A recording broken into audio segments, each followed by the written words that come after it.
In this video, we now focus on the grade 12 trigonometric equations. Now, there is one goal that I want you to keep in mind, okay?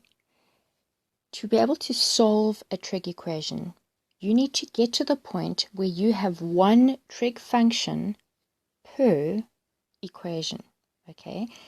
If you have that, then you will be able to find your general solution or your specific solution. You find your key angle, your quadrants, and so forth, okay?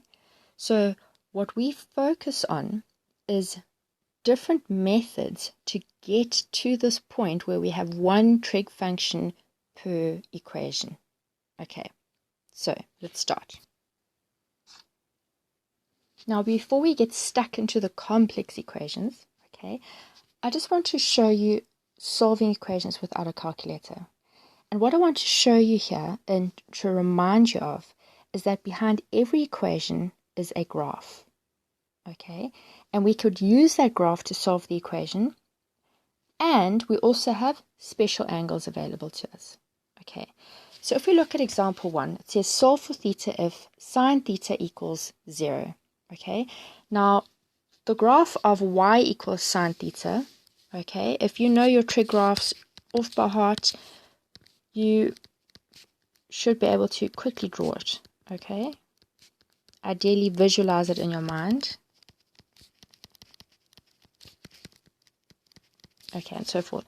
So it starts at 0, 0, has a turning point, x-intercept, turning point, x-intercept carries on, turning point, x-intercept, turning point, x-intercept, and so forth. Okay.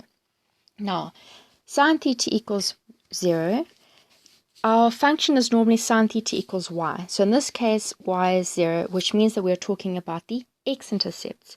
So we want the values of theta. So if we're solving for theta, we want the values of theta where we have an x-intercept. And those values are at 0 degrees, 180 degrees, 360 degrees, negative 180 degrees, and we could continue to negative infinity and positive infinity in this regard. Now, what we notice about these values is they are multiples of 180 degrees. Okay, so we could summarize this in a general solution that says that theta equals multiples of 180 degrees. We represent those multiples with k times 180 degrees, where k is an element of integers.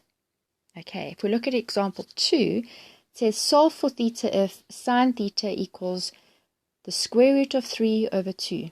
Okay, now we know that when we approach an equation, the first thing we have to do, once we have it in the form of one trig function per equation, which we do here, we find the key angle, okay, and we find the key angle by doing that on our calculators. But if you're not allowed to use a calculator, you could use your special angle knowledge, okay. So the root 3, 2 reminds me of the triangle where I have the 60-degree angle, the 30-degree angle.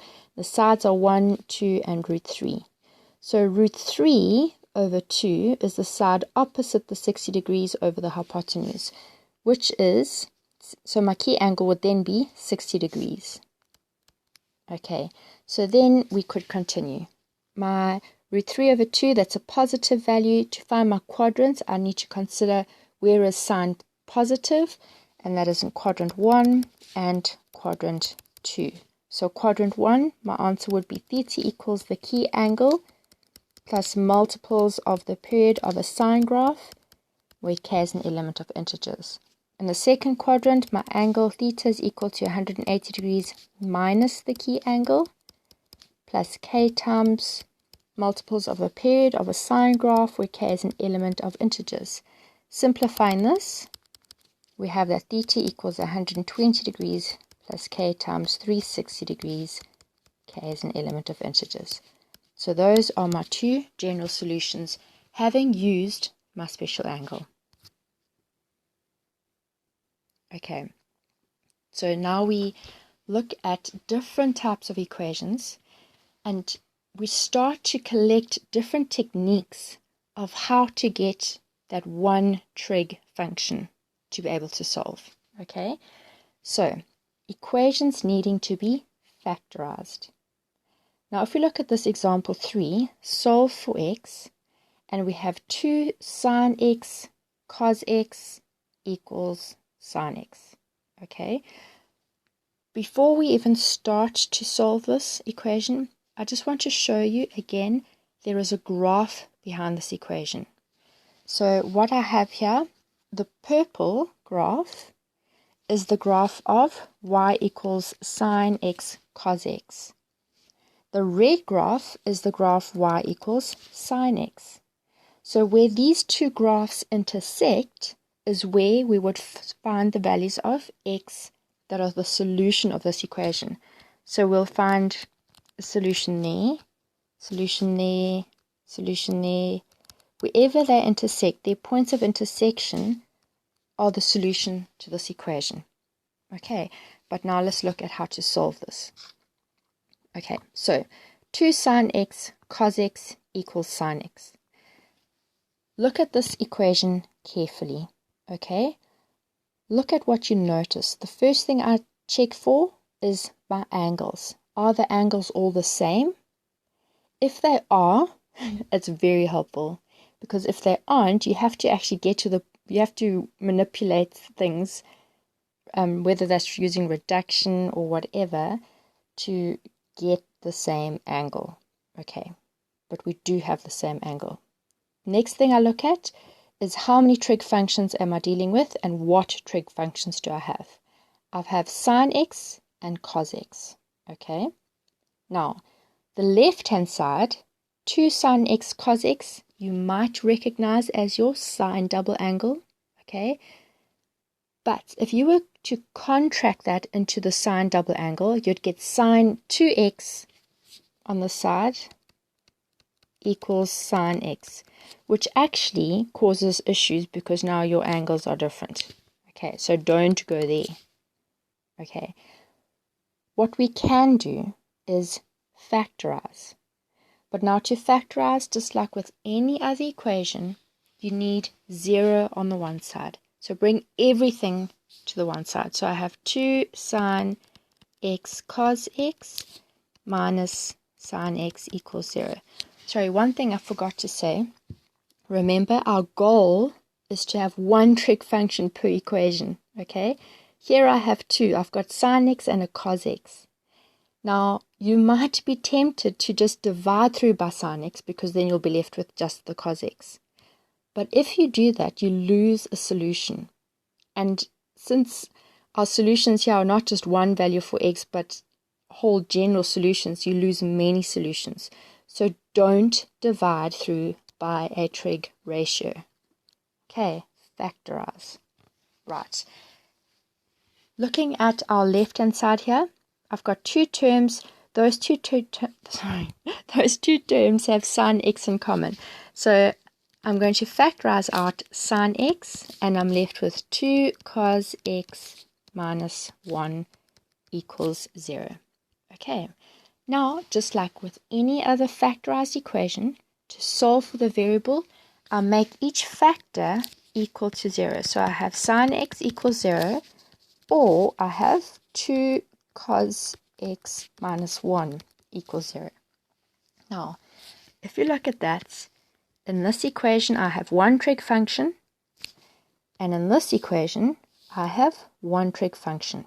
So now I can solve the way I know how to solve them. Okay, sine x equals 0. My reference angle here is 0 degrees. Okay, so for this it might be simpler to just know the graph. Okay, so 1, -1, please don't draw the graph in your working. I'm just doing this here to show you. Okay, ideally you should know the graph off by heart. Okay, but 0 at 0. Okay, if I look at the graph, where is my y value 0?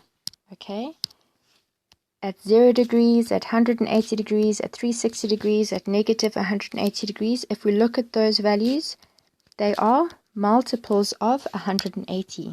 So x, my angle, is equal to multiples of 180, where k is an element of integers.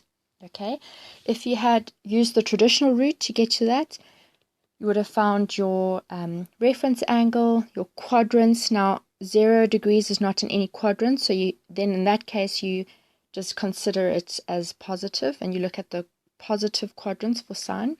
Okay, and you work with both quadrants, and you would get two solutions, but they can contract into this one general solution there. Okay, but that's just half the answer. We still have 2 cos x minus 1 equals 0. So solve for cos x first. So I'm going to add 1. So I have 2 cos x equals 1 divided by 2. I have cos x equals a half. Okay, find your key angle or reference angle. Now the key angle here is arc cos of a half, which is 60 degrees. Okay, determine your quadrants. So because cos x is equal to a positive value, cos is positive in quadrant 1 and quadrant 4. So my general solutions will lie in these quadrants. My angle is equal to the reference angle plus k times the period of a cos graph, where k is an element of integers.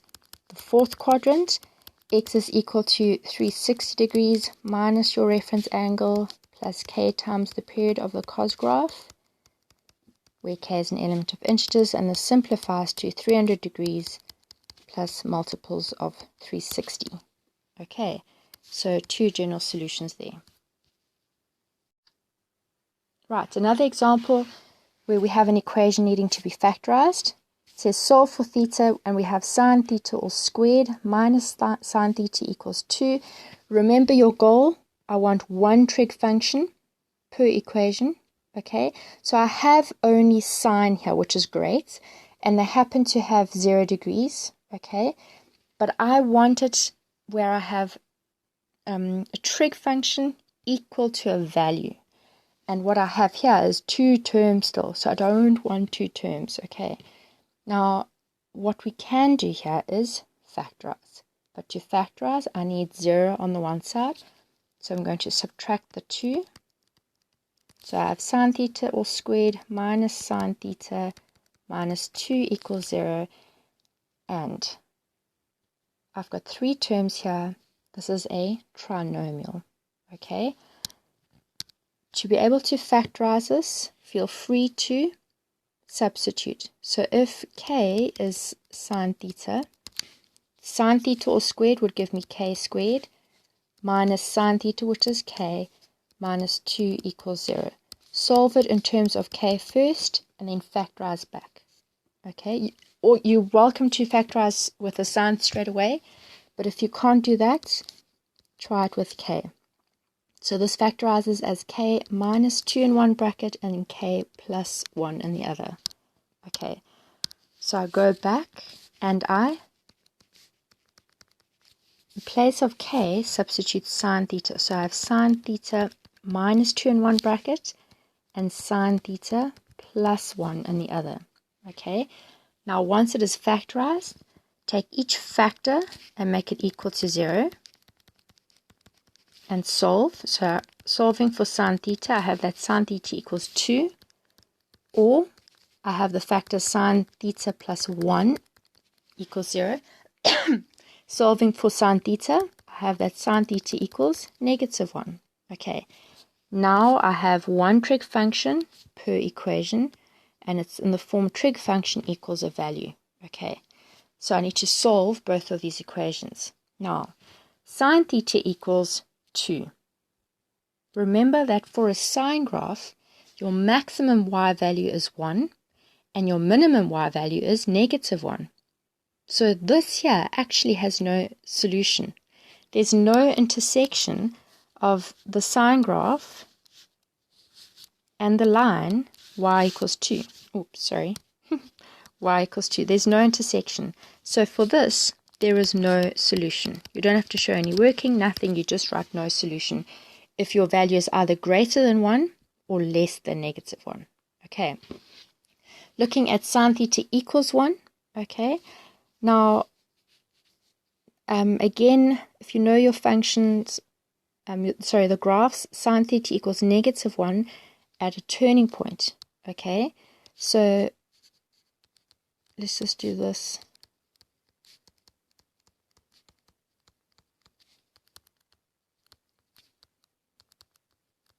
Okay, so 1 and -1, up, down, up, and so forth.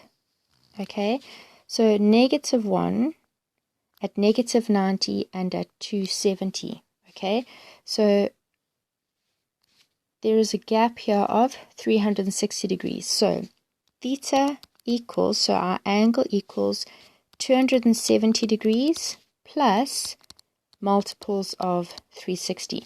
So if I were to start at 270 and I subtract 360, I get to the -90. If I were to subtract another 360, I'd get to the next solution and so forth. Okay? Right. That is if you know the functions, this is actually the quickest way of answering this.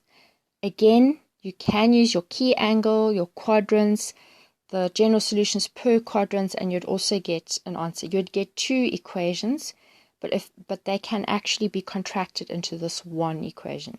Okay. Right. Now we move from looking at equations that require factorizing to equations using the quotient identity. Now, of course, you can come across an equation that would require both, but let's not complicate things quite yet. Okay, so just a reminder, the quotient identity is tan theta equals sine theta over cos theta. Okay, now if we just look at example 5, it says solve for theta if, and then I have 4 sine theta equals 5 cos theta. We have sine and we have cos. We have the same angle. Okay, now in this case, if we were to bring everything to one side and have 0 on the other, we would not be able to factorize this. Okay, sometimes if we have sine and cos, we can replace the cos with something in terms of sine, whatever, but not in this case. We can't replace them with anything. So what you want to do to be able to use the quotient identity is you want sine on one side of the equation and cos on the other, so that you can divide by cos theta. Now I say that carefully because there is no other situation where you can divide by a trig function to solve an equation. Okay, so in this case, divide by cos theta on both sides. Okay, and then what we are left with is 4 sine theta over cos theta equals 5. Now we don't want the 4 as the coefficient. Divide by 4. So I have sine theta over cos theta equals 5 over 4. Okay. Now the reason why you are allowed to divide by cos is that this sine theta over cos theta changes to tan theta, which encompasses all those cos theta solutions. So you're not losing solutions. Okay. But we have tan theta equals to 5 over 4. Now I have the form where I have one trig function equal to a value and I can solve. Okay. So I'm just going to, I think there's space on another slide. Yes, so this is the same example. I'll just continue here. So what we had done was get it to the point where we have sine theta over cos theta equals 5 over 4, and that gave us tan theta equals 5 over 4. Okay, so you're at the point now where you can find the key angle, and our key angle here would be, you would find arctan of 5 over 4, okay, and that gives you a value of 51,3 degrees. Remember, angles are generally rounded off to 1 decimal place. Okay, so find your key angle, determine your quadrants. Now tan, So always, to determine your quadrants, you go to the point where you've found your one trig function per equation, okay? Tan is equal to a positive value, and tan is positive in quadrant 1 and quadrant 3, okay? But remember, quadrant 1, quadrant 3 differ by an angle of 180 degrees, which is the period of a tan graph. So for a tan graph, you actually only need to find a solution, a general solution for one of those quadrants, which makes life a bit easier. So let's stick to quadrant 1. Quadrant 1, we have our angle, which was just theta, equals the reference angle plus k times the period of a tan graph, which is 180 degrees, where k is an element of integers, and that would be your final answer.